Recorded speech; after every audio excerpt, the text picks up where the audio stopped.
Alright, y'all remember my BRK83R, right? And my SA67D and my SA88B and the SA150 LTD, but I've got another one to show you. See the other alarm below it?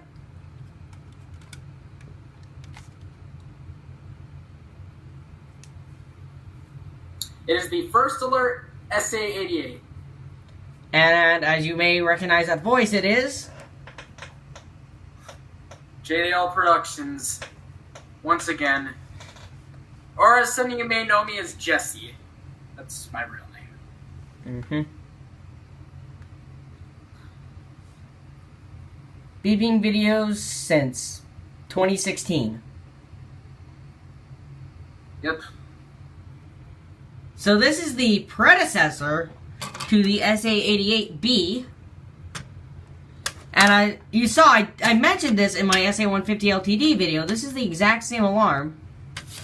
So now I can show you it. Here's the back of it. It's in the SA150 LTD base. Now, let me open this up.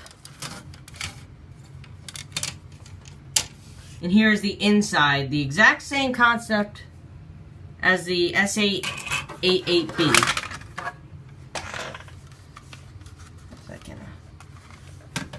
Get this open.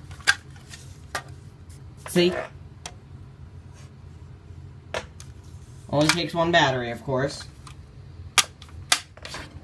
Which, as you can see, it's got your typical piezo horn, your black plastic ionization chamber, and your test button tab, your photodiode, and if we'll focus on it, and the silence button tab.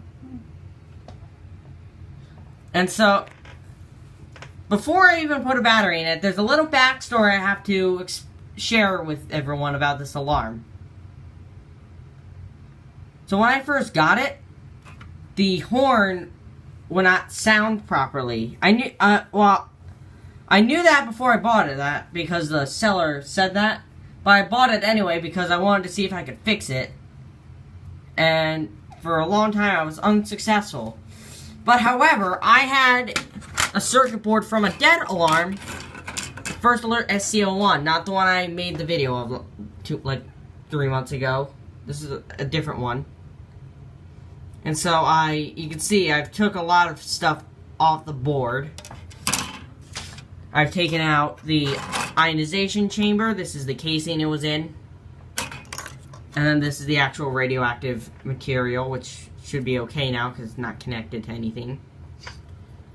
And then here is supposedly the carbon monoxide sensor, which Jesse has an alarm with this sensor too. Wait, what one?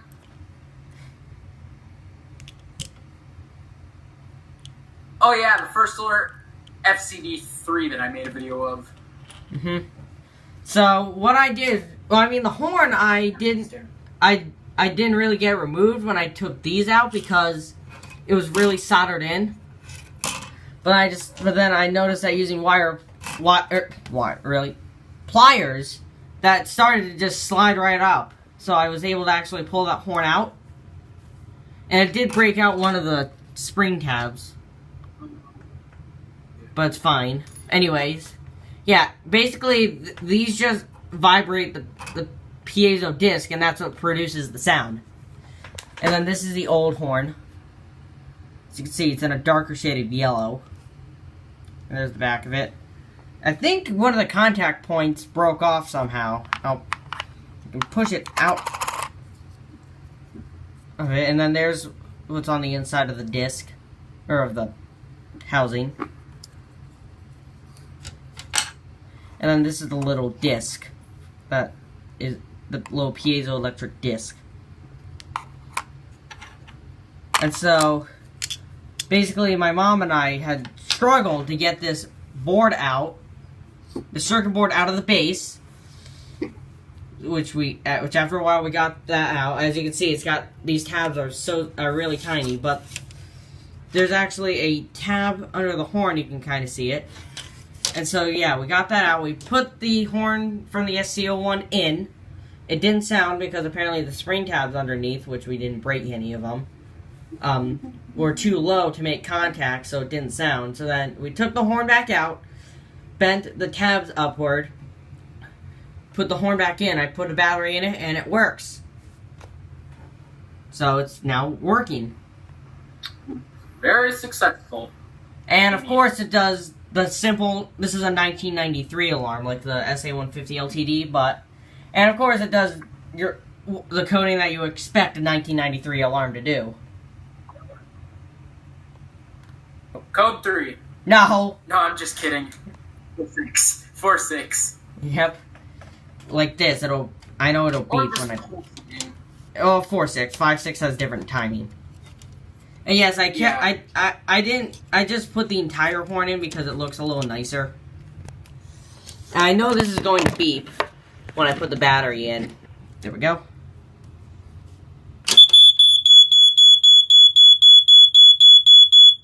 That was actually a long beep.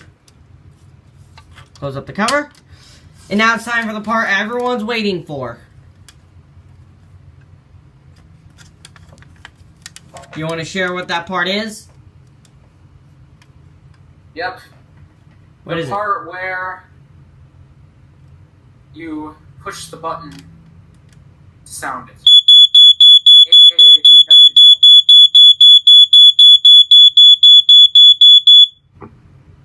As you can see, it works like a charm now. No more crappy horn. It's now smooth horn. You pop it open again.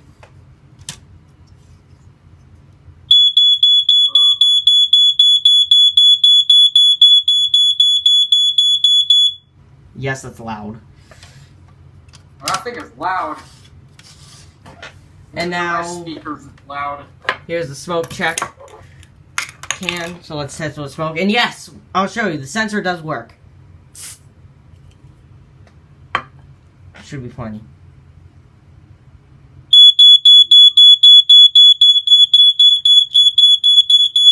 Did you hear how it skipped a beat? No, I didn't hear that. I didn't use the silence button because when this is in hush mode, it actually chirps for 15 minutes. And Kind of like what, if you guys want to see an example of that, you can go watch Federal 3T22's video that he uploaded, I think in August of last year, where he was doing like an update on his detector collection. You can see an example of that when he used the hush feature on his Firenetics 0908. And 1255. Yeah. Anyways, now I have this 6-volt incandescent lantern, which the way light test works is that the incandescent light bulbs actually put out infrared light as well, as the Maritime Girl on YouTube explains, so it'll work. As you can see, it just beeped. Oop.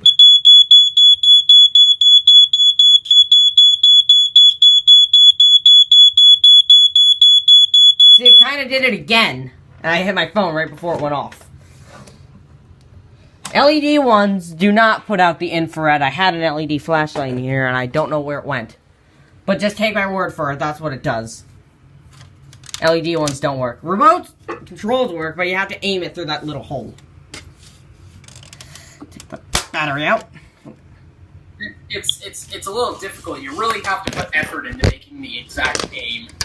Yep. Take that battery out. And I still have the box for it. And here it is. Right here. Kitchen with alarm, silencing button, and light test.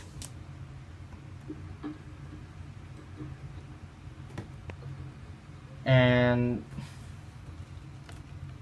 Jesse, don't you have a little reaction to that? Wait, to what? Kitchen with alarm, silencing button, and light test. Yeah. It does not belong in a kitchen. Even though it has a hush button, it does not belong in a kitchen because it is ionization. And it'll constantly be going off. Even though it has the hush feature, it has an ionization sensor.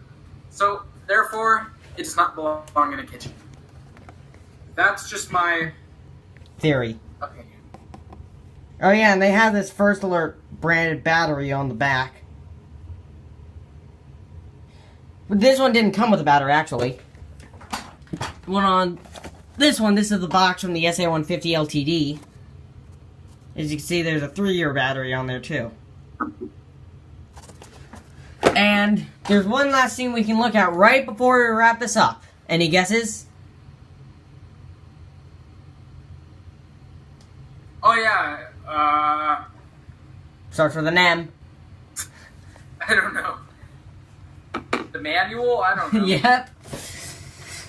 As I showed the manual before, I managed to find a third copy after digging through the box after digging through the box for the SA150 LTD. So here it is, if it'll focus on it. There we go. SA150 LT is the SA150 LTD with a larger cover and the old horn style. And then that's the SA88, the one on the right. I just don't know if they made any of these with an open grill, because if you look, this one has a closed grill. Like the SA150 LTD. But, pretty good alarm. Yeah, it is. And that pretty much does it for this video. Another long video. Wait, how long was it? It's literally still going. It's like 11:35. Oh, jeez. Well, that's about it. So what do you say now? Please rate, like, comment, and subscribe to this video. Or, I mean, rate, comment, and like the video, and subscribe to both of our channels. Exactly. You can't subscribe to a video, people, in case you haven't noticed that yet. Oh yeah, I actually did forget something. The seller of the SA88 also put this little note on the box. If you want to read it, pause the video. I almost said pause the label. All right. Well, that's it. After me. Temple 92 reminding you: help control the pet population. Have your pets spayed or neutered. Goodbye, everybody.